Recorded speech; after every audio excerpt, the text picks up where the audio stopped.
سيخ الفراخ دي ماله سيخ الفراخ دي احلى سيخ فراخ تاكله عند البرنس ابراهيم على جوبار شارع الضرايب بنك مصر. الى لقاء اخر على قناه الاسطوره خالد المنشاوي. كل سنه سيخ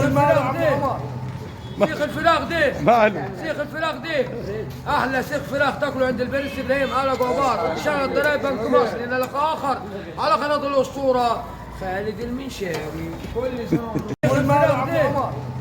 سيخ الفراخ دي ماله سيخ الفراخ دي احلى سيخ فراخ تاكله عند البرنس ابراهيم على جوبار شارع الضرايب بنك مصر. الى لقاء اخر على قناه الاسطوره خالد المنشاوي. كل سنه نجم مصر دايمون ربع فرخه طبعا واحده شاف سلطه طبعا.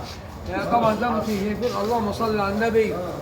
السياخ شوف عايز تاكل صح كل فراخ على الفحم عند ابو خليل. الهرم الهرم الهرم احلى حاجه الهرم احلى فراخ. شوف الفراخ اللهم صل على النبي اللهم صل على النبي. الراجل ده احلى فراخ عايز تاكلها كل عند كبابجي على النجيب على النجيب برضه نجيب على جوباص. طبعا الناس المحترمه رجال عمال فيصل على جوباص احلى كباب. هات كده امسكني ده مش عصور امسكني. السيف ده ماله